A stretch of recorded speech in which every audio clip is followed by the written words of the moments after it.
Part 5. It is the year 2013, and the world has been devastated, especially in downtown Los Angeles and neighboring cities and states.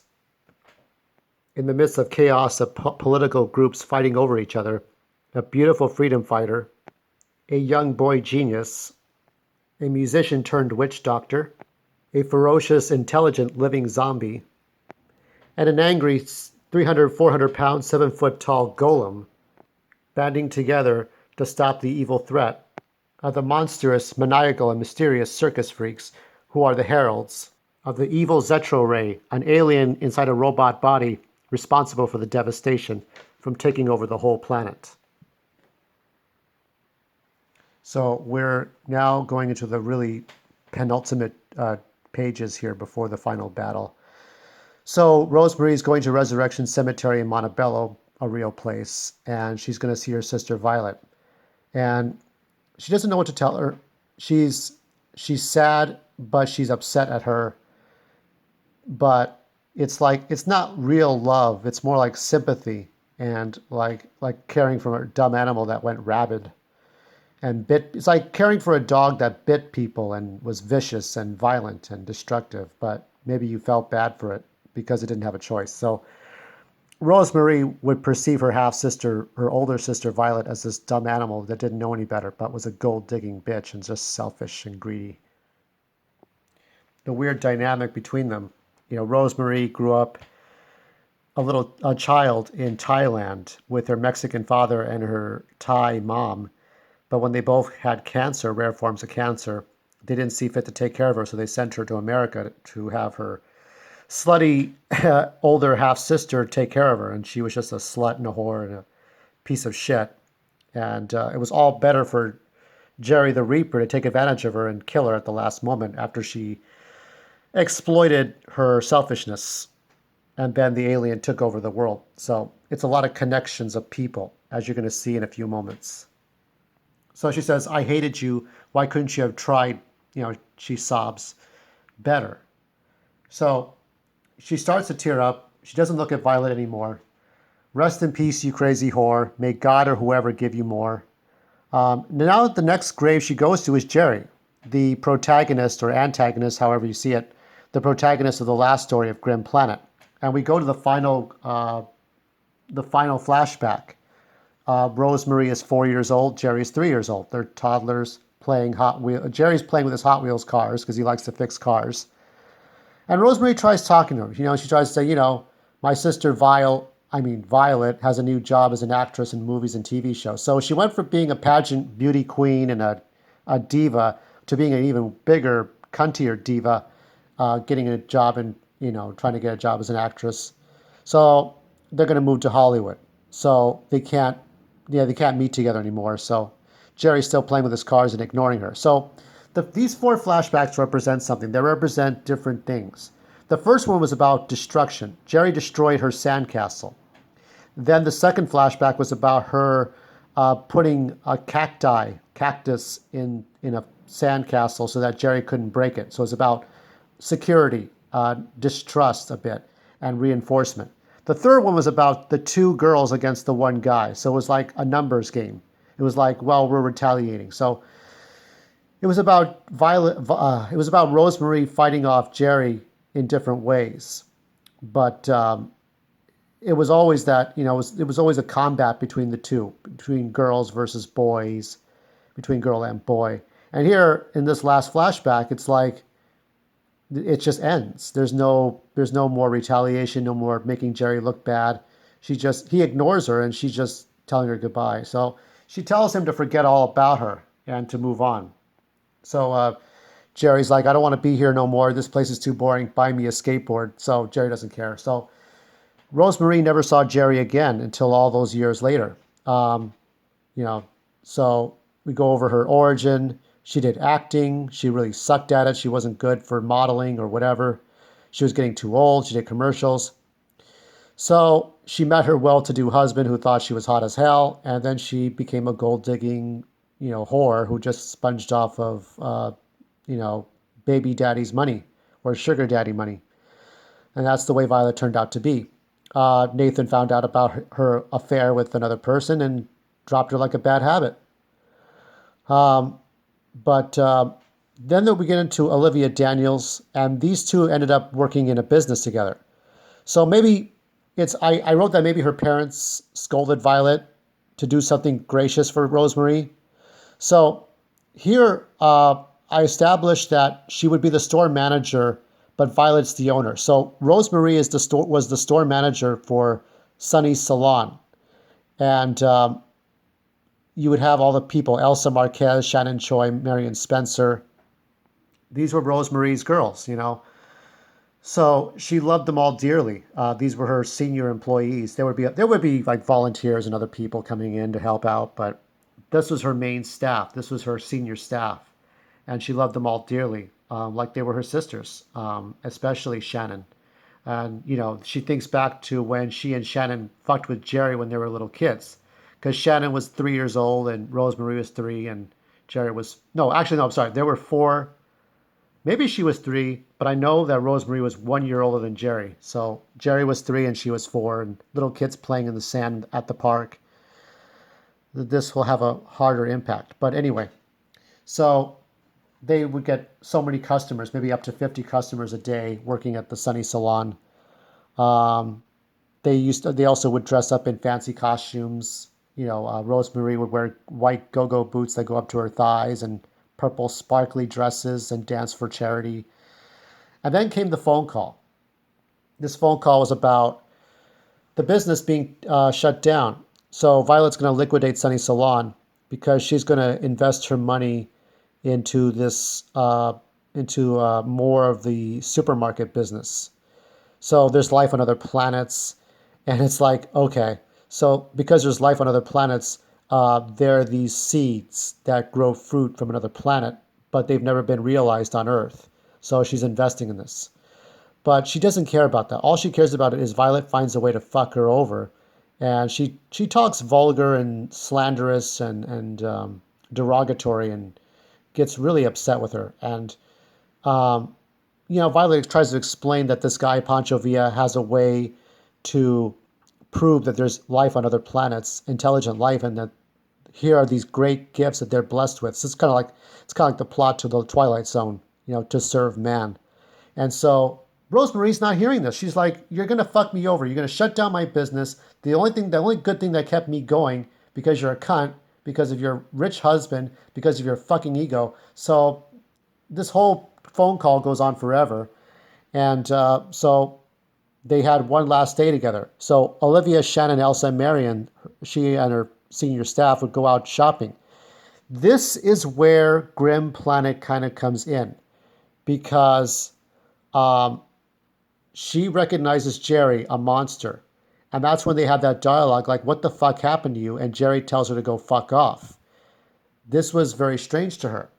There was something about him she couldn't put her finger on, but she knew he looked familiar. It's kind of a stretch, of course, you know, so many years past. How do you recognize somebody you haven't seen in years? But it's, you know, I have to suspend some disbelief for cinematic purposes and narrative that she might recognize it, but it takes her a while because they haven't seen each other since they were little children. And she obviously has a better memory than Jerry does. So she screams out to Olivia. Um, how do I explain this? Olivia was a victim of the Picobots. Now, the Picobots were the Joe Don medicine that Jesus had promoted through the web series, the Medicine Mere Medical Minute web series, so that the Joe Don medicine would be these little robots that infect people, that cure them of diseases. But as soon as she bought into that, her eyes were yellow, her cheeks were flushed, veins bulging. Olivia was trembling, like sort of somebody with a seizure, an epileptic seizure, and all Rosemary could do was cry, and cry for her friend.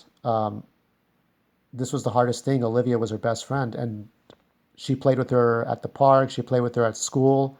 This is somebody she knew as a child, and now she's dying before her eyes. But she dies slowly, so that I can establish the next scene. She screams out to Violet because she knew somehow, because she saw Violet in her white Ferrari with some hunky messed up Latino. That would be Jesus. So there were buildings exploding. There were people getting sick. There was the poisonous fruit. And then, if you remember this symbol, this was Zetro Ray. King Zetro was destroying the Wells Fargo building. So now we're cutting into the last parts of Grim Planet where the world was being devastated and you see the poisonous fruit. She knew that her friend Olivia was dying and she knew Violet was responsible. She went to go see her friend, I'm sorry, her half sister, but by the time she got there she was already dead as well as Jesus. He died. So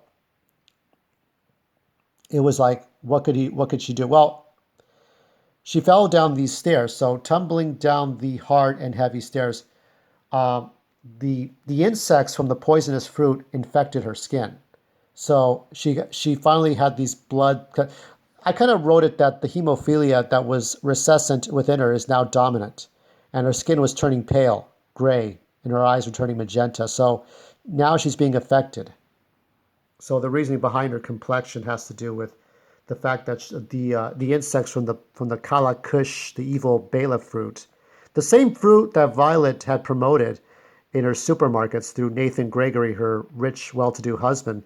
So the poisonous fruit from the alien world, where the Walu planet, had transformed her this way, transformed Gino, transformed Jorge, transformed a lot of people. So she has this complexion because of Violet, because of Jerry. And she goes and finds Jerry at the hospital. So after she finds Jesus dead in the white Ferrari, she goes to the hospital because remember, Jesus was with Jerry in the car. Well, actually, it wasn't the white Ferrari; it was the old '60s car that Jerry had hotwired. And so they drove that car through the streets, and he drove too fast and crashed into the hospital. Jesus is dead, but she goes up and follows Jerry. She remembers him, but he does not remember her. So she asked him question after question, and all he says, this is the same words from Grim Planet. All I want, all I got. So I could have been a contender, as Marlon Brando once said. This was all that he got for his life. And um, it's hard to say. Maybe it was her biology or the force or God or destiny. But Olivia survived in some ways other girls. So she was slowly dying. And so she was taking care of Olivia. Eventually, she found the Symphony and Concert Hall as a safe haven. And Rosemary took care of Olivia for a while. And this is one of the hardest things. So she wanted to know who could have done this. And Rosemary told Olivia, a very confused and lost little boy who turned into a very selfish and deranged man. Olivia holds her hand and says, you have to end me.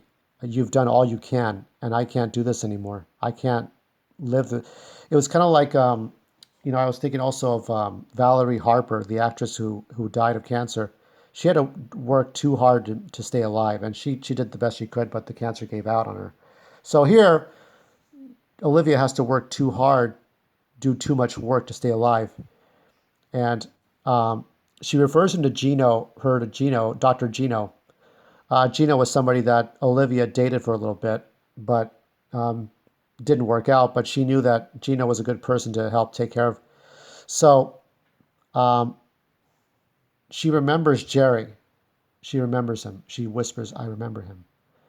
So she clasps Olivia's hands. So Rosemary takes Olivia's hands in hers. And um, this was the hardest thing. She takes her neck in Rosemary's strong arm, one snap, and she ends her. These two were the best of friends, and now, because she saw that Olivia was dying from the Pico robots that infected her because of Zetrolok, because of Jerry, now she's gone. Now the world is devastated. It's not just the fact that Jerry just destroyed people. There were some good people that didn't have to die, and now she had to take her life. She had to kill her own best friend.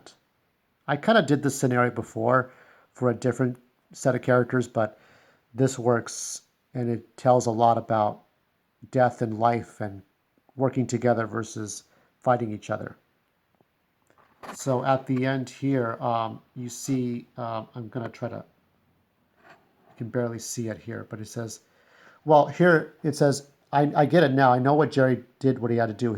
All of his life, his abusive father, his neglectful mother, his brother in prison, his greedy sisters. Jesus. He had no friends from the times I remembered him. And then the news reports.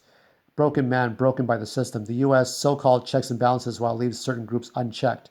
Maybe it started with slaves and the killing of Native Americans, or executions based on paranoia and fear, or the separate drinking fountains. This is like based on the witches of Salem and Massachusetts and stuff like that. Separate drinking fountains, segregated schools, or even when whites sold their houses, blockbusting, if anybody remembers that. That's why East LA looks like a toilet. When whites sold their houses, when colored people would start living in the neighborhood and get the highest return. Divisions among divisions, malpractice leading to poor education, based on what happened to my brother and half of my family. Breeding the sick and the stupid to be our demons, circles versus straight lines. And then she finally says, Jerry, I know you think you did the right thing, and maybe you did do some right things, but you still fucked up. So that was the hardest thing. And Drake points out that Jerry is Drake's cousin. So Drake is right next to her when he's talking. So this is so very true. You still fucked up. You can't go around killing people, but I think Rosemary understood why. I mean, she found him attractive. I mean, admittedly, she she she is. I mean, in a different reality, she is sexually attracted to him, probably the way he was before he got burned up. But I think Rosemary would lie to you if she told you she didn't find a sexy Latino gangster hot, but she could never get near that. She had her own established life to get through. So Drake says that, Jerry was I'm not gonna do the voice, but I'll just say when we were kids, he would bully me and shove me around. This was based on my cousin Gabriel and I, and he would shove me around the campus like a rag doll. I know abuse. I lived abuse. He was 8. I was 7. I hated him, being selfish, greedy, always wanted to be a gangster, macho. That was true for my cousin Gabriel. He wanted to be a gangster. He wanted to be macho. But upset, depressed, hated his dad. When I turned 9 years old, I suffered abuse from my dad and older sisters. This is true of my real life. Child services came and went. Wish that happened. That never happened. I wish it did.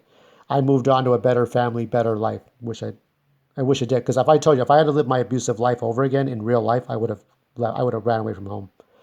Jorge over there, he misses his brother Jesus Gigantes. So Jorge is also the brother Jesus. So to link the family trees here, Drake is the cousin of Jerry, the Reaper. Rosemary and Violet are sisters, though they're same mother, different father. Gino is the nephew of Huicho. And Jesus is the brother of Jorge. And Rai and Zetralok are just two strange beings. That's two science fiction kind of characters. They complement each other. But so that is the link between the two groups, between the Devastators and the Outcasters. After all these incarnations, after so many years that I've written these characters, that has always been the connection. They're forever connected to each other. Rai is not related to anybody in the Devastators, but just like Zetralok, they're both scientists and they're both very strange, very queer in their behavior of building things out of nothing, trying to change the world through technology. But Zetra wants to be a tyrant, a despot, a dictator, and Rai just wants to change the world slowly through his genius. He wants to just work within the community. And she says, "Small fucking universe." Yes, it is. So we go to the symphony concert hall, and she sends a flying what is it? A flying helicopter camera. So Rai sends another one of these cameras. So Rosemary now knows the real problem. Once I got to this point, we have to end this story. Zetralok, did I pronounce your name right? Well, fuck it. I know you're the one responsible for all this fucking bullshit. I don't care what species you are, ET or thing, or you are a shithead times a million. Maybe the lone fucknut of your species, and that's why you can't make a fourth Reich or regime in this motherfucker, but you're done. My friends and I challenge you to a fight. You and all your armies of circus freaks to battle us. If you win, you can use us to build your armies. And whatever. If we win, it's our world, bitch, and we're not about to give it up. So this is like the final act of Avatar. It's the bad guys versus the good guys for control of the planet. It's from now on, it's truth-telling time. This is my phrase, truth-telling time. Like, let's get ready to rumble. It means that when you're in the ring, when you're in the octagon, it's time to tell the truth. You can't talk. It's time to act, not time to talk. So this is it. The subject has escaped your mind.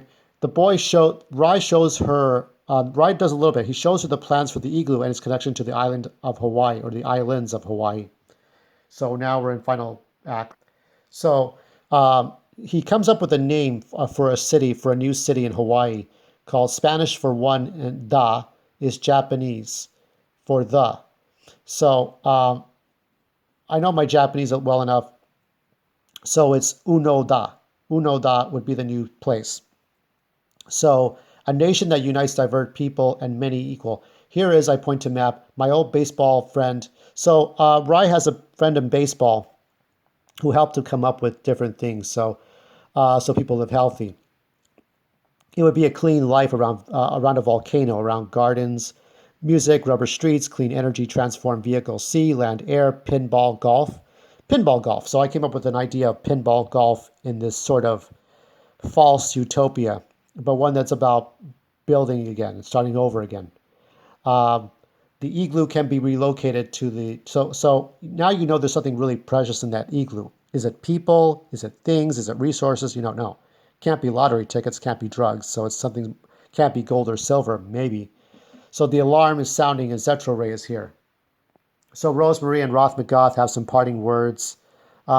She gives him a kiss on the lips, and you know, he offers to have some sex with her, and she says, "If I survive this, I'll have sex with you." You know, sort of a indecent proposal at the time, but she's rallying the troops. So Roth McGoth is in charge of the igloo, just making sure that the contents inside are safe. Francisco and his talking cat are on guard duty, as well as Rascal Brown, but they get some weapons to defend themselves in case the circus freaks really retaliate. And Frankenstein, the half primate, half human, will join Jorge. So you have two big golems fighting on the sideline, fighting in the front lines. So the way it'll work is this: Jorge and Frankenstein will fight in the plaza, in the lobby area. Drake is somewhere. The zombie Drake is somewhere missing, somewhere hiding in action, but he'll come out the last moment. Rai is in a sort of a little fortress where he can shoot lasers from his like a small. Think of a small uh, like where World War II fighters would fight in these turret guns, like in the Clone Wars and Star Wars. They have this bubble, and they would fight. So he's inside a force field or thick plexiglass type of fortress, shooting laser guns nearby. So it's all gonna. Their base of operations is still the Symphony and Concert Hall, but they're gonna fight from there, from that fortress. Rosemary and Gino will fight on top on the roof. So that's what they're gonna do. So there's a vicious sound, like a guttural animal sound. It's like, do you motherfucking hear that?